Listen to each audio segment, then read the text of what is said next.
నమస్తే. సో ఉదయమే ఓ ఘోర రోడ్డు ప్రమాదం. సో ఇటీవల తరచుగా చూస్తూ ఉన్నాం బస్సు ప్రమాదాలు. బస్సు ప్రమాదాల్లో కర్నూలు దగ్గర జరిగినటువంటి బస్సు ప్రమాదంలో 19 మంది చచ్చిపోయినారు. మొన్న జరిగినటువంటి మరో ప్రమాదంలో 19 మంది, ఇక్కడే చెవెల దగ్గర జరిగినటువంటి బస్సు ప్రమాదంలో మరో 19 నుంచి 20 మంది వాళ్ళు చనిపోయారు.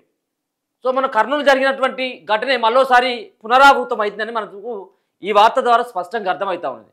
ఇది ఇక్కడ జరగనప్పటికీ కూడా, సో హైదరాబాద్ ఈ తెలుగు రాష్ట్రాల్లో జరగనప్పటికీ కూడా, సో ముఖ్యంగా హజ్ యాత్రకు వెళ్తున్నటువంటి యాత్రికులతో వెళ్తున్నటువంటి బస్సు ఏదైతే ఉందో అది మక్కా నుంచి మదీనాకు వెళ్తున్నటువంటి ఆ తరుణంలో డీజిల్ ట్యాంకర్ని గుద్దుకొని పూర్తిగా దాంట్లో ఉన్నటువంటి 42 మంది ఆ బస్సులోనే సజీవ సమాధి అయిపోయారు. మొత్తం ఖాళీ బూడిదైపోయారు. ఆ మనుషులను సైతం కూడా గుర్తుపట్టలేనటువంటి స్థితిలోకి వెళ్ళిపోయారు. ఒక దారుణమైనటువంటి సంఘటన ఈరోజు ఉదయమే తెల్లవారుజామునే ఒక దురదృష్టకరమైనటువంటి ఒక సంఘటన చోటు చేసుకుంది. సో ముఖ్యంగా అక్కడ ఉన్నటువంటి హజ్ యాత్రకు వెళ్ళి మక్కాని దర్శించుకోవాలి, అక్కడ ఉన్నటువంటి ఆ ప్రాంతాన్ని అంతా కూడా సందర్శించాలని చెప్పేసి పిల్ల పాపలతో వెళ్ళినటువంటి ఫ్యామిలీలంతా కూడా ఆ మంటల్లో కాలి బూడిదైపోయింది.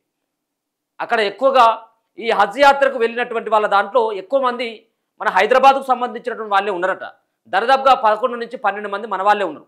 హైదరాబాద్ నుంచి వెళ్ళినటువంటి వాళ్ళే ఎక్కువగా. హైదరాబాద్ నుంచి కూడా చాలామంది ముస్లిమ్స్ అంతా కూడా అక్కడ ఉన్నటువంటి మక్కాను దర్శించుకోవడానికి వెళ్తూ ఉంటారు, హజ్ యాత్రకు వెళ్తూ ఉంటారు. సో దానిలో భాగంగానే వాళ్ళు మరి ఇలా ఉదయమే చిన్నపిల్లలతో పాటు మరికొంతమంది దానిలో ఫ్యామిలీస్ సైతం ఉన్నట్టుగా తెలుస్తూ ఉంది. ఈ సంబంధించినటువంటి సంఘటన పట్ల ఇప్పటికే ముఖ్యమంత్రి రేవంత్ రెడ్డి సైతం కూడా దిగ్భ్రాంతి కూడా వ్యక్తం చేయడం జరిగింది. వాళ్ళకు సంబంధించినటువంటి వివరాలను కూడా తెలుసుకోవాలి ఇమ్మీడియట్గా అని చెప్పేసి అధికారులకు ఆదేశాలు అయితే జారీ చేయడం జరిగింది. దీంట్లో 42 మంది చనిపోతే సుమారుగా 20 మంది మహిళలే ఉన్నారు. ఈ సంఘటన ఈ జరిగినటువంటి ఘటనలో 20 మంది మహిళలతో పాటు 11 మంది చిన్నారులు, 10 సంవత్సరాలు 11 సంవత్సరాల లోపు ఉన్నటువంటి చిన్నారులే 11 మంది ఉన్నారు. ఇక మిగతా వాళ్ళంతా కూడా పురుషులు ఉన్నారు అనుకోరాదండి. దాదాపుగా ఒక 10 మంది 11 మంది కనుక పురుషులు ఉన్నారు.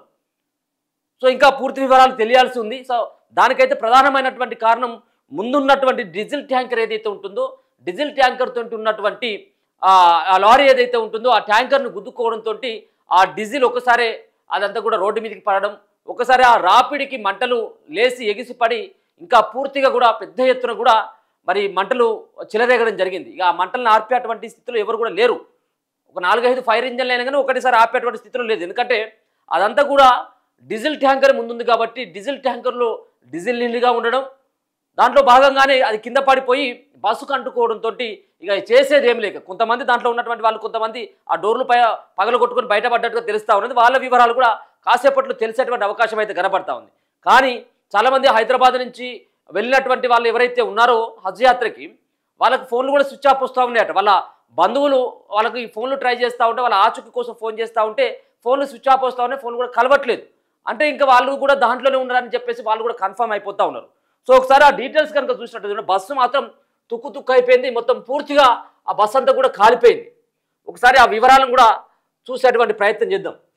42 మంది ఆ బస్సులోనే సజీవ సమాధి అయిపోయారు, సజీవ దహనం అయిపోయారు.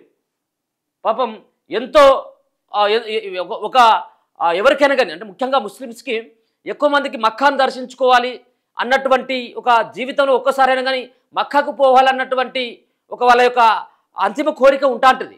సో ఆ కోరిక నెరవేరకుండానే పాపం చనిపోయారు. చాలా దారుణం, పాపం అనిపిస్తూ ఉన్నది, బాధేస్తూ ఉన్నది కూడా.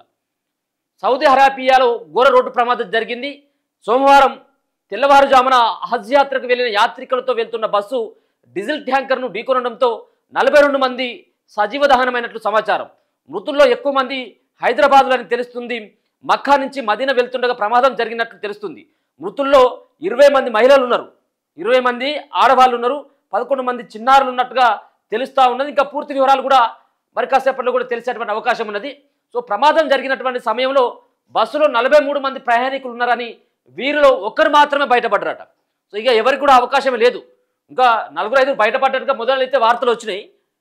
దాంట్లో దాదాపుగా 45 మందికి పైన ప్రయాణం చేస్తూ ఉన్నారు అని చెప్పేసి కొంత వార్తలు వచ్చినాయి. సో ఇప్పుడైతే మాత్రం దాంట్లో 43 మందే ఉన్నారు. 43 మందిలో 42 మంది చచ్చిపోయారు.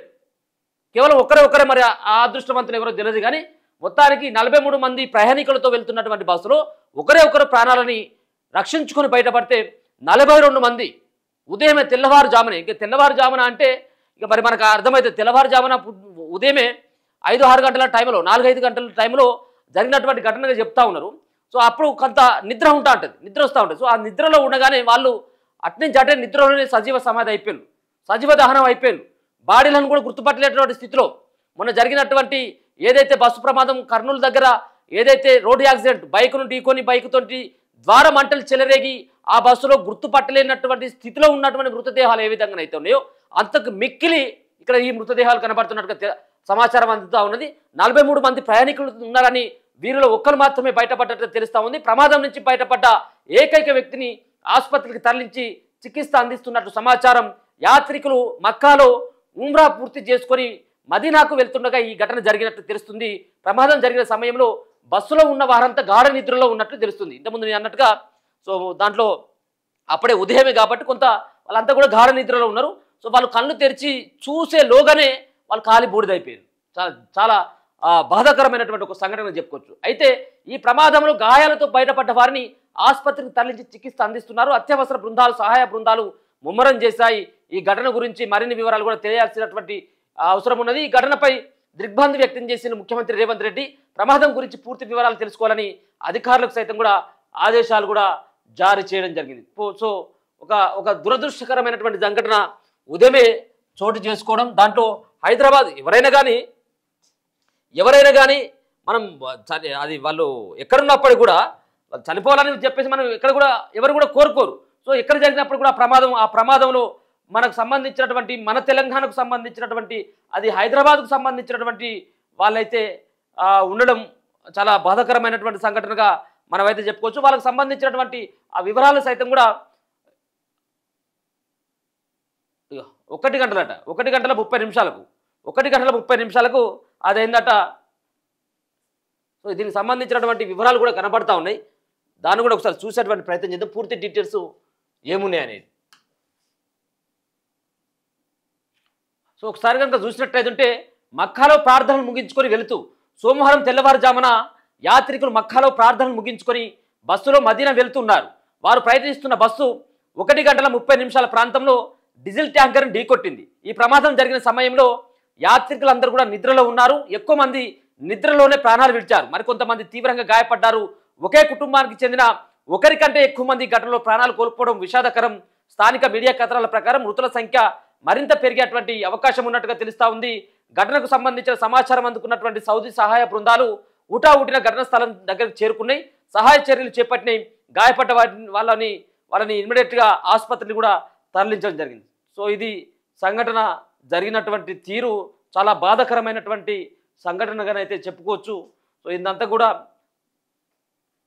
వాళ్ళు పిల్ల పాపలతోటి వాళ్ళందరూ కూడా హజ్ యాత్రని విజయవంతంగా ముగించుకోవాలి, హజ్ యాత్రని అక్కడ ఉన్నటువంటి మక్కాని దర్శించుకోవాలని చెప్పేసి ఎవరైతే వాళ్ళు ఎన్నో రోజులుగా కలగంటూ వాళ్ళ యొక్క కళ నెరవేరేటువంటి టైంలో పాపం ఒక రకమైన ఒక మృత్యువు ఎదురు వచ్చి వాళ్ళందరినీ కూడా కానరాని లోకాలకు తీసుకువెళ్ళడం అత్యంత బాధాకరంగా చెప్పుకోవచ్చు.